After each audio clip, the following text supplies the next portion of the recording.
ED CBI এর ভূমিকা নিয়ে প্রশ্ন তুলেছেন, আর এবার নির্বাচন কমিশনের ভূমিকা নিয়েও প্রশ্ন তুলেছেন তিনি। আর এই এসআইআর এর আবহে তিনি বলছেন যে নির্বাচন কমিশনের সদিচ্ছা নিয়ে সংশয় না থাকলেও কাজকর্ম নিয়ে কিছু সংশয় তৈরি হয়েছে। শুনুন। নির্বাচন কমিশন তারা বলেছেন যে বিহারে এসআইআর এর কাজ সুষ্ঠুভাবে সম্পন্ন হয়েছে, কোথাও কোনো অভিযোগ জমা পড়েনি। আপনার কি মনে হয় যে পশ্চিমবঙ্গ যখন এখানকার এসআইআর এর প্রক্রিয়া সম্পন্ন হবে, চূড়ান্ত ভোটার তালিকা প্রকাশিত হবে, তারপরেও নির্বাচন কমিশন পশ্চিমবঙ্গের ক্ষেত্রেও এই মতামত ব্যক্ত করতে পারবে? একেবারেই মনে হয় না। নির্বাচন কমিশনের সদিচ্ছা নিয়ে কোনো সন্দেহ না থাকলেও নির্বাচন কমিশনের কাজকর্ম নিয়ে আমার কিছু সন্দেহ তৈরি হয়েছে। সেটা স্পষ্ট ভাষাতেই বলতে হয় যে নির্বাচন কমিশনের আগে নির্বাচন ভোটার লিস্টে গণ্ডগোল করার জন্যে 4জন বা 5জন অফিসারের বিরুদ্ধে এফআইআর করার নির্দেশ দিয়েছিল এবং তাদেরকে সাসপেন্ড করার কথা বলা হয়েছিল। এফআইআর করা হয়নি এবং এই করা হয়নি বলে, করার কাজটা ছিল রাজ্য সরকারের, করা হয়নি বলে সে সম্পর্কে ইলেকশন কমিশন আজ পর্যন্ত পশ্চিমবঙ্গ সরকারের বিরুদ্ধে বহু হুঙ্কার ছাড়া সত্ত্বেও কিচ্ছু করেনি। কেন করেনি? একদম শুভময়, আপনি শুনলেন অভিজিৎ গঙ্গোপাধ্যায়, তিনি এই এসআইআর এর আবহে তিনি বলছেন যে নির্বাচন কমিশনের মানে সদিচ্ছা নিয়ে প্রশ্ন নেই, মানে ইডি সিবিআই নিয়ে যেরকম প্রশ্ন তুললেন সেরকম নির্বাচন কমিশনের ভূমিকা নিয়ে প্রশ্ন তুললেন। একেবারেই আমরা কিন্তু এসআইআর নিয়ে বারবার পদ্ধতিগত প্রশ্ন বিভিন্ন তুলছি এবং সেখানে অভিজিৎ বাবু একটু এগিয়ে গিয়ে প্রশ্ন তুললেন যে যারা গোলমাল পাকাচ্ছেন তাদের বিরুদ্ধে ব্যবস্থা নেওয়া হচ্ছে না কেন। আমি ছোট্ট একটি পয়েন্ট যোগ করতে চাই। আমাদের সংসদীয় গণতন্ত্রে দলের বিরুদ্ধে কথা বলা বিষয়টি কিন্তু আছে। আমরা বিভিন্ন রাজনৈতিক দলের ক্ষেত্রে দেখেছি, বুদ্ধদেব ভট্টাচার্যকে দেখেছি, বিনয় চৌধুরীকে দেখেছি, রাহুল গান্ধীকে দেখেছি মনমোহন সিংহের বিরুদ্ধে কথা বলতে। এই উদাহরণ প্রচুর আছে এবং পরবর্তীকালে তারা কিন্তু রাজনীতিতে সফল হয়েছেন। ফলে অভিজিৎ বাবু যখন আজকে যে কথাগুলি বলছেন, উনি তো ভুল কথা কিছু বলছেন না, উনি মানুষের মনের যে প্রশ্ন সেই প্রশ্ন সামনে এনেছেন। কুণাল ঘোষ মহাশয় আপনাদের স্টুডিওতে বসে তৃণমূল কংগ্রেসের বিরুদ্ধে সরাসরি কথা বলেছেন। আমরা যারা সংসদীয় গণতন্ত্রকে অনুসরণ করি এবং সেই জায়গায় আমাদের বারবার করে মনে হয় এই ধরনের কথাগুলো আত্মসমালোচনা সংসদীয় গণতন্ত্রের অংশ, এবং অভিজিৎ বাবু এটা বলায় বিজেপির অস্বস্তি হয়তো কিছুক্ষণের জন্য হতে পারে, তারা সেই ভুল ত্রুটি শোধরাবেন এবং তিনি কিন্তু আগামী দিনে হয়তো বিজেপিকে আরো বড় কোনো জায়গায় যেতে পারেন, যে ঘটনা আমরা অন্যান্য রাজনৈতিক দলেও দেখেছি। ফলে তার প্রতিটি বক্তব্যকে গুরুত্ব দিয়ে আমাদের দেখতে হবে, শুনতে হবে, এবং অন্যান্য রাজনৈতিক দলেও এই ঘটনা ঘটেছিল। তার ফলে ঠিক যে কথা বলছেন যে প্রতিটি বক্তব্যকে গুরুত্ব দিয়ে দেখতে হবে, অঙ্কন বিজেপি দেখবে গুরুত্ব দিয়ে কথা তার প্রতিটি? অবভিয়াসলি প্রত্যেকজন আমাদের প্রত্যেকটি সাধারণ বুথ স্তরের কার্যকর্তার কথা আমরা মন দিয়ে শুনি।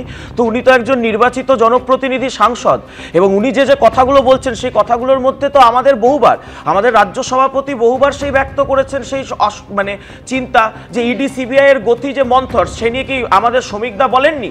সেই নিয়ে বলেছেন এই যে নির্বাচন কমিশনকে আরো বেশি প্রোঅ্যাক্টিভ হতে হবে। দেখুন ভালো করে মন দিয়ে, অভিজিৎ গঙ্গোপাধ্যায় কিন্তু সদিচ্ছা নিয়ে প্রশ্ন তোলেননি, কাজকর্ম নিয়ে প্রশ্ন তুলেছেন। এবার এখানেই তো কাজকর্মটা হবে কার মাধ্যমে? বহুবার দেখা যাচ্ছে রাজ্য সরকারের কর্মচারীরা এখানে রয়েছে, মঙ্গল গ্রহ থেকে তো নির্বাচন কমিশন লোক নিয়ে আসবে না, এই রাজ্য সরকারের কর্মচারী, তাদেরকে কিভাবে প্রভাবিত করার চেষ্টা করা হচ্ছে। আর এখানে অ্যারেস্ট নিয়ে এত তত্ত্ব বলা হলো না। আচ্ছা বলুন তো, আমরা তৃণমূল আসার সময় শুনেছিলাম গৌতম দেবকে জেলে ভরা হবে, সূর্যকান্ত মিশ্রকে জেলে ভরা হবে। সেই জেলেগুলো ভরা হয়নি বলে কি তৃণমূল আর সিপিএম এর মধ্যে সেটিং ছিল? নবীন পট্টনায়ক নবীন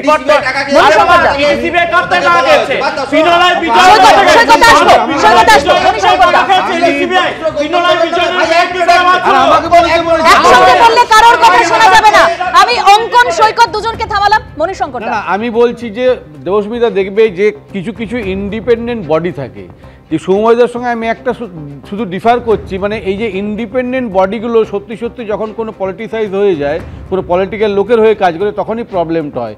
জুডিশিয়ারির কোথাও কোথাও আমি দেখেছি হয়েছে। আচ্ছা, ইডি সিবিআই এগুলো তো একটা স্বতন্ত্র একটা সংস্থা, তাদের নিয়ে কেন ডিসঅ্যাপয়েন্টেড হব আমরা? সেইখান থেকে যদি এই সংস্থাগুলোকে পলিটিক্যালাইজ হয়ে যায় তখনই কিন্তু প্রবলেমগুলো হয়। সেই জন্য আমি বলছি যে আমি মনিদার কথা বলছি না, আমি শুভময়দার একটা কথা শুধু বলবো।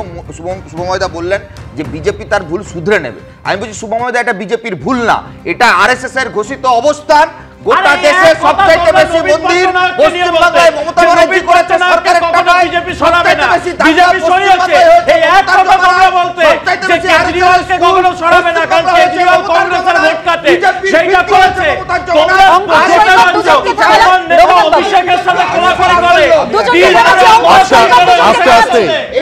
আস্তে আমার একটা একটু আস্তে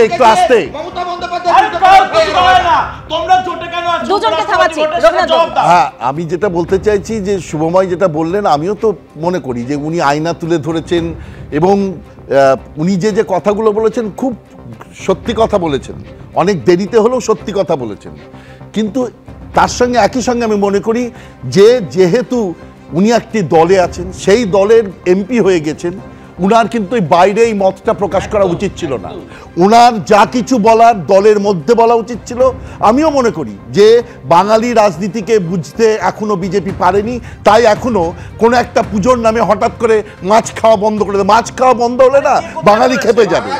ওই করবে এই জায়গাতে উনি বুঝতে পারে এই জিনিসটা ওনার দলের মধ্যে বলা উচিত ছিল, দলের মধ্যে বলা উচিত ছিল। উনার দলের বাইরে এইভাবে বলা উচিত হয়নি, তাতে দলের উনি ক্ষতি করলেন।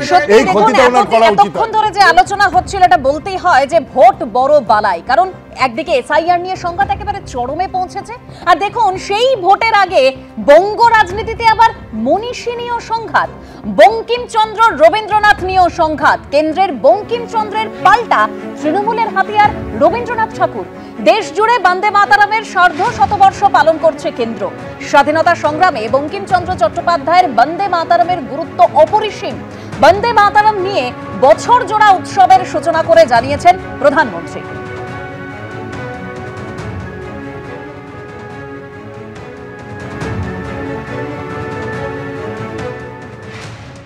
आज ये दिन हमें वंदे मातरम की असाधारण यात्रा और उसके प्रभाव को जानने का अवसर भी देता है।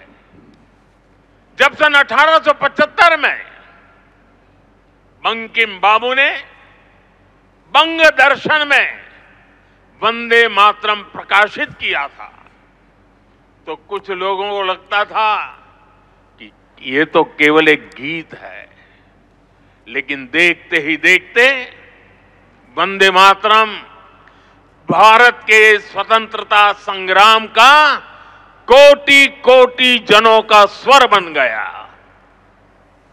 एक ऐसा स्वर जो हर क्रांतिकारी की जबान पर था, एक ऐसा स्वर जो हर भारतीय की भावनाओं को व्यक्त कर रहा था।